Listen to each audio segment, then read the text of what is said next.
புத்தகம் படிக்க நேரம் ஒதுக்க முடியலையா? வெறும் 20 நிமிடங்கள்ல உங்களுடைய வாழ்க்கையை மாற்றக்கூடிய ஆடியோ புத்தகங்களை இலவசமா கேட்க உடனே மேஜிக் 20 தமிழ் ஆப்பை டவுன்லோட் செய்யவும். பரப்புரை ஓய்ந்திருக்கிறது. இந்த தேர்தலை எந்த மனநிலையிலிருந்து வாக்காளர்கள் அணுக போறாங்க? இந்த தேர்தலை வாக்காளர்கள் எப்படி அணுக வேண்டும் என்பதற்கு புதிய தலைமுறை ஒரு உதாரணம் படைத்திருக்கிறது. உண்மையிலேயே எனது 45 கால அனுபவத்தில் இதை பார்த்ததில்லை. அதாவது உங்களோட பரப்புரை பேருந்து, இப்போ கூட உங்கள் நியூஸ் டைரக்டர் பேசுனதை கேட்டேன். கலெக்டிவ் விஸ்டம், நம்ம எல்லாரோட கூட்டு ஞானம், இதுதான் தேர்தல் பரப்புரையின் முடிவில் வாக்குப்பதிவை தீர்மானிக்க போகுது. இந்த கூட்டு ஞானத்துக்காக நீங்கள் எடுத்த முயற்சிக்கு எனது மனமார்ந்த பாராட்டுகள் முதல்ல. ரெண்டாவது இது ஒரே நாடு ஒரே ஃபார்முலா மாதிரி போயிட்டே இருக்குது. என்ன ஒரே நாடு ஒரே ஃபார்முலானா எல்லாம் பண ஃபார்முலா தான். பரபரப்பான தேர்தல் பிரச்சாரம்லாம் முடிஞ்சிருச்சு. ஆனா பணபரப்பான தேர்தல் பிரச்சாரம் தொடர்ந்து நடந்துகிட்டே இருக்கு. பணம் தீர்மானிக்க போகுதுன்றீங்களா?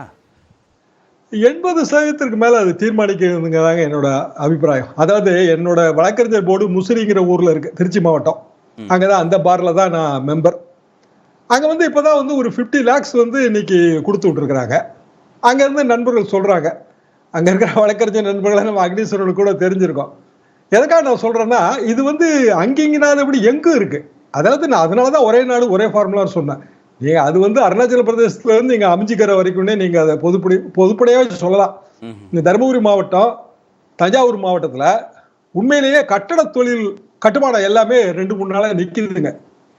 நாளை கழிச்சுமே யாருமே வரல, வேலைக்கே வரல. என்னன்னா வீட்டுல இருந்தா தான் ரூபாய் கொடுப்பாங்க, வீட்டுல இல்லாம போயிட்டா என்ன பண்றது? விவசாய தொழில் அப்படித்தான் இருக்கு. உண்மையிலேயே ரொம்ப வேதனையான ஒரு விஷயம். 2 ரூபாய் சிவப்பு நோட்டு கொடுத்ததை நான் பார்த்துருக்குறேங்க 62 காலகட்டத்துல. 67 10 ரூபா கொடுத்ததை பார்த்துருக்குறேன். மதுரை ஆனவளம் ஒத்தக்கடை காலேஜ்ல போலீஸ் ஸ்டேஷன்ல கம்ப்ளைண்ட் எல்லாம் கொடுத்துருக்குறோம். அன்றிலிருந்து இன்று வரை இது உயர்ந்திருக்கிறதே தவிர நம்ம எவ்வளவு பிரச்சாரம் பண்ணாலும் இது இறங்கலைங்கிறது ரொம்ப வருத்தமான ஒரு விஷயமா இருக்கு. தேர்தல் ஆணையத்தால கண்காணிப்புக்கு உள்ளாக்க முடியலையா, தடுக்க முடியலையா? இன்னைக்கு முடியலங்க. இன்னைக்கு திருநெல்வேலி கலெக்டர் சொல்லியிருக்காரு, 144 குழுக்கள் அமைத்திருக்கிறோம். எதுக்கு குழுக்கள் அமைத்திருக்கிறாருன்னா பண விநியோகத்தை கண்காணிப்பதற்கு.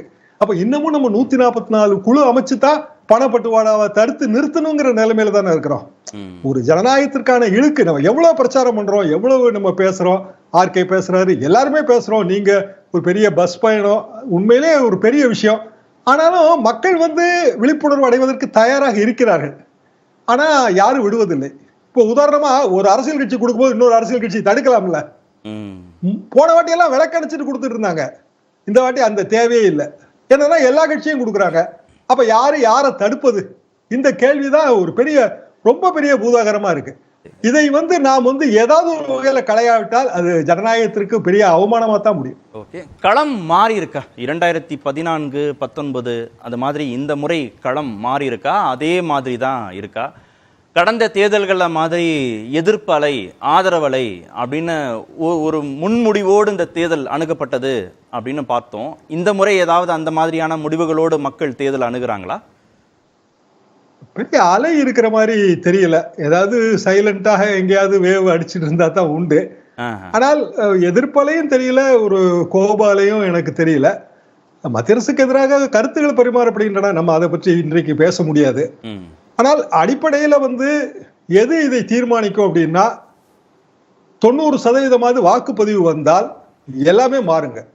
இப்ப நம்ம 70-72 நம்ம அச்சீவ் பண்ணிருக்கிறோம். சென்னை பாத்தீங்கன்னா இவ்வளவு படித்தவங்க இருக்கிறாங்க, 55க்கு மேல வரவே மாட்டேங்குது.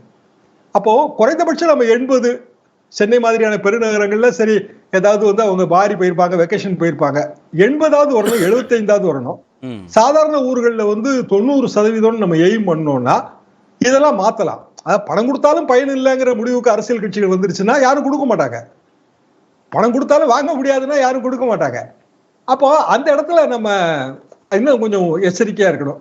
போன தேர்தலுக்கு இந்த தேர்தலுக்கு ஒரு ஒற்றுமை. போன தேர்தலையும் மத ரீதியான பிரச்சாரம் இருந்தது. இந்த தேர்தலையும் நாளைக்கு சூரிய திலக், அதாவது சூரிய போட்டு எங்க அயோத்தியில தானே விழுதானா இல்ல, லென்ஸ் கொண்டு நம்ம அடிக்க போறோம். அப்ப அதுக்கு அஸ்ட்ரோபிசிக்ஸ் சயின்டிஸ்ட் எல்லாம் பல நாட்களாக வேலை பார்க்கறாங்க. சூரிய ஒளிக்கதிர் நெத்திக்கு நேர, ஸ்ரீராமர் நெத்திக்கு நேர திருப்புறாங்க. நீங்க எவ்வளவு புராதனமான கோயில்கள்ல இந்த மாதிரி ஒளி விழுகிறத, சந்திர ஒளி விழுகிறதெல்லாம் நீங்க பார்க்கலாம். எல்லாம் 1000 years 1500 years பேக் ஒரு கட்டட அறிவோட செஞ்ச கட்டடங்கள். இப்போ வந்து மேன்மேட் டெம்பிள், அந்த மேன்மேட் டெம்பிள்ல இப்படியான ஒரு சூரிய பொட்டு வைத்தால் அது வந்து வாக்காளர்கள் மனதை கவரும்.